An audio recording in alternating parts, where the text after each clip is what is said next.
Let's talk Vail real estate. But actually, before we get there, I want to give you guys who have heard all the talk about a possible housing crash, economic crash coming, just an update. My name is Mason, and I'm a realtor here in Vail, as well as the greater Tucson, Pima County, southern Arizona area. But I live in Vail, and I'm really invested in Vail, and I want to give you guys really all the important information. With that being said, again, I am no expert, although I study the data and the market and pay close attention to it. There is an expert by the name of Logan Mohtashami, and he is with Housing Wire Daily. He is truly the housing economy expert, and I get a lot of what I put out from him. Well, one of his most recent videos, he wanted to make clear that there is no crash in sight. For example, in 2010, about 23% of all homes and mortgages in the United States were underwater, had negative equity. Today, that number is 1.8%.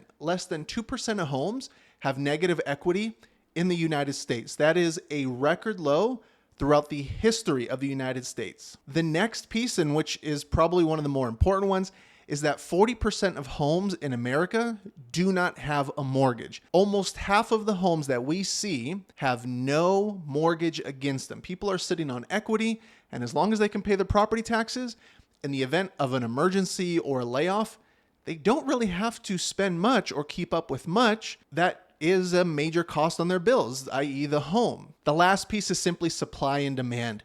We are seeing housing sales plummet. They are in a downward trajectory, and I'll touch on those later here locally. But across the board throughout the nation, home sales are slowing down. And even though rates are holding steady in the 6s and low 7s, people are still buying homes. There are simply not enough homes to meet the buyer demand. I always say that there's a few industries that will never stop. One is going to be food, housing, and healthcare. Those industries will never stop because those are the necessities in life. As long as those industries make product, people are going to buy them, and that is what we are seeing. Buyers are still out there shopping because they've accepted that this is the norm for rates.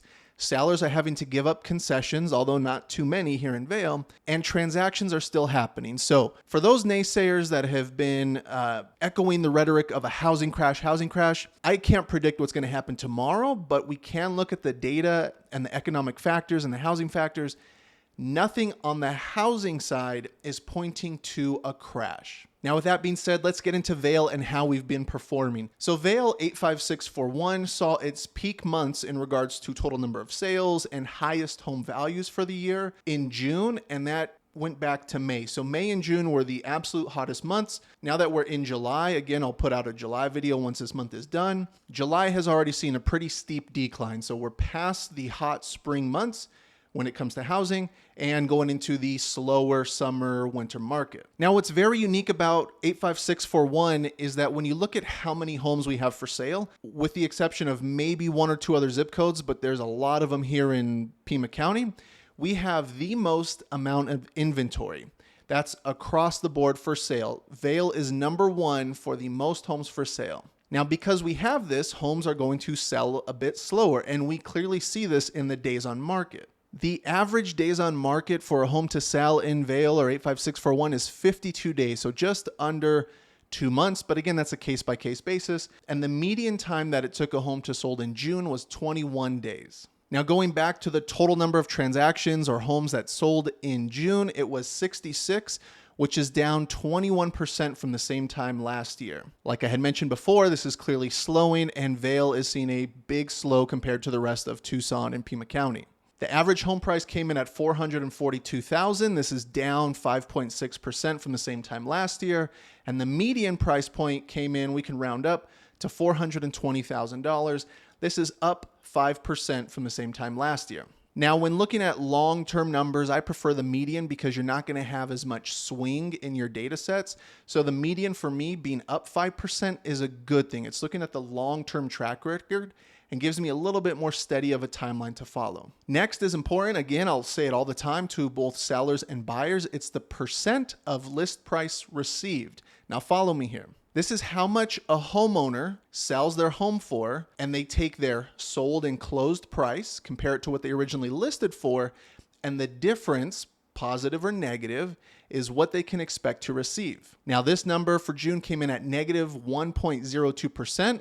So if you're selling a $300,000 home, you can expect to lose right around $3,000, whether it be for concessions or repairs or any other type of negotiation during the sale. Honestly, this means that sellers are walking away with 99% of their list price versus sold price. In a perfect world, you want to be plus or minus 2%, so sellers are still doing well, and buyers, don't be afraid to be aggressive, but just understand in Vail, the needle doesn't swing a whole lot when it comes to how much you can get on a home. The most competitive price points in Vail for June were homes listed from $300,000 to $400,000.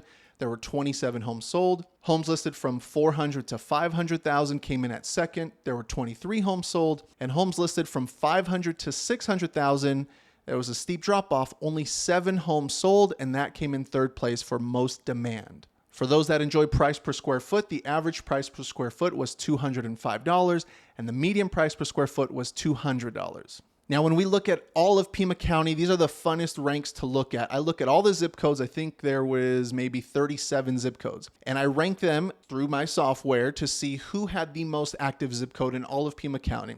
And coming in at first place was 85641 with 66 homes sold in June. So this might be weird or even contradict itself. We have the most amount of inventory. We have a very slow days on market, but we're actually still seeing the most amount of homes sold in our little part of Southeast Tucson compared to all of Pima County. As for homes and zip codes and how they rank amongst most affordable or most expensive or least expensive, however you want to look at it, Vail came in at 15th place, so almost right in the middle at $419,000, round up to $420,000. And the price per square foot ranking came in at 26th place at $205 for your average price per square foot. I think we all know that Vail's always in demand, whether we're slower days on market or kind of steadying out into the later months. The school district, the development here, the views that we have, the access to the freeway really puts Vail at the top of most people's lists. I'll wrap this up by saying we still have not received the rate cut that the Fed has promised us. That keeps getting pushed down the road and the goalposts keep getting moved further and further. I think, this is my opinion, when that happens, we're going to see a second surge in the market. It might drop just a little bit, or it might be a good little drop when it comes to housing rates. But whenever we do, because I still believe there's a lot of pent-up buyer and seller demand, I think Southeast Tucson is going to see a pretty good pop, both with activity and somewhat of a good pop when it comes to home values. Thank you guys for watching. And if you're curious about any other parts of Tucson or would love an evaluation on your home just to see what it's worth in this market, or you're looking to relocate, I'd be happy to help. I'm Mason here in Tucson, and thank you guys for watching. I'll see you in the next video.